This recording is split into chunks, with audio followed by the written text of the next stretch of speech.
Hello gamers! You might not have heard of me since I have started existing today. I am the price of gaming. I don't want to take too long to introduce myself, so I'll be quick. I have arrived on YouTube for multiple reasons, but the most important one is very simple. Is this game worth my money, you may ask? Many gamers wait before buying a game to see if it's actually worth their money. But why wait? I'm here to answer the question. Is this game worth your money? What I want to focus on is the amount of content you get, how enjoyable that content is, the replay value, etc., from a price perspective compared to other recent titles in its genre.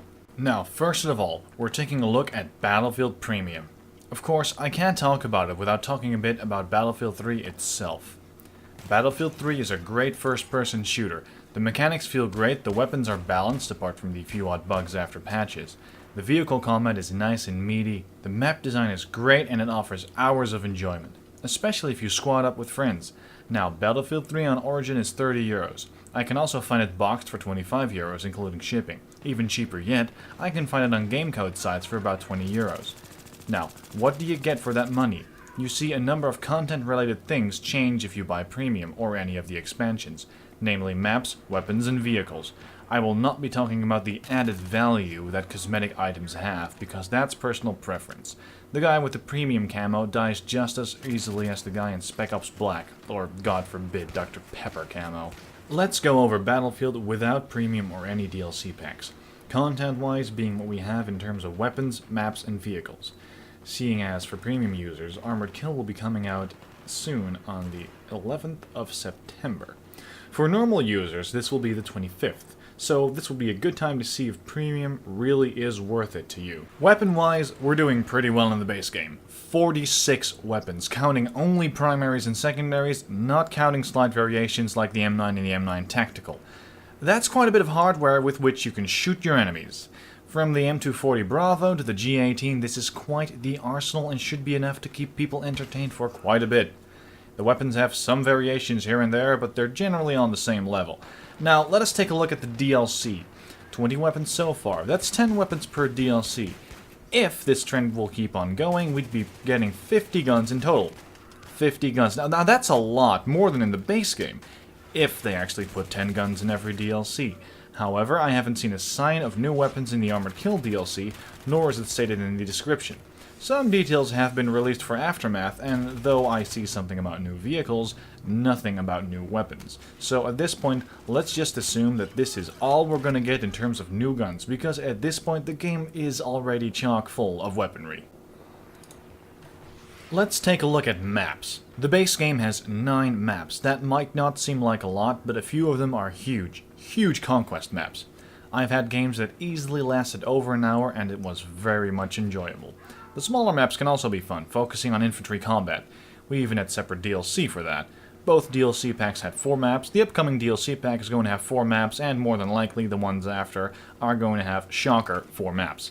That will boil down to a grand total of 20 maps. That's quite a bit more than vanilla. The maps are rather diverse so far when it comes to gameplay mechanics, less so in terms of environment.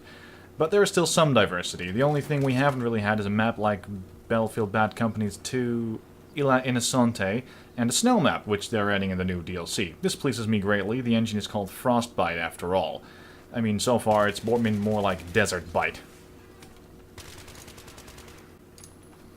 Now, as far as vehicles go, things look rather promising.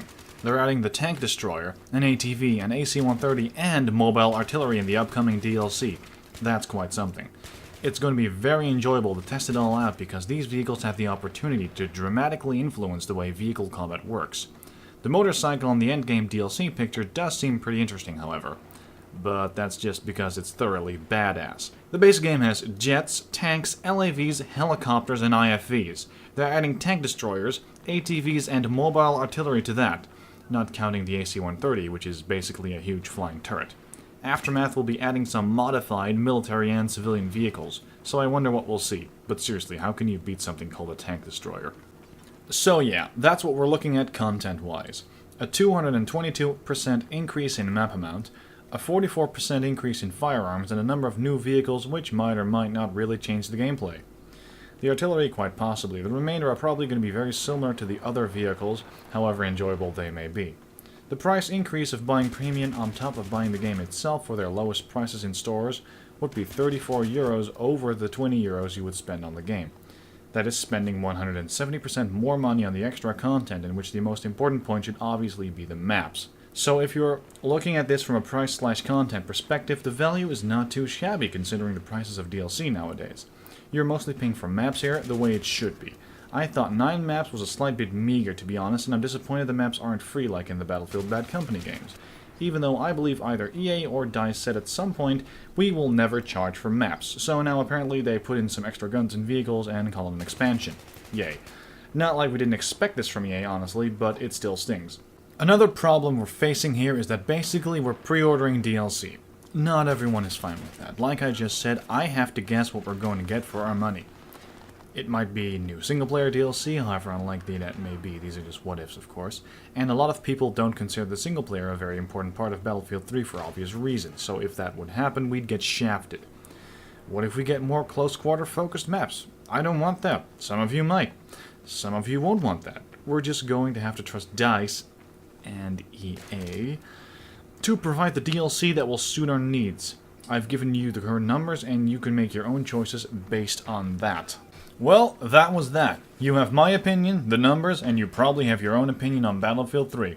Obviously, it's difficult for me to check the American and British prices because I can't view said origin and store prices. Let me know in the comments and I'll put them in the description.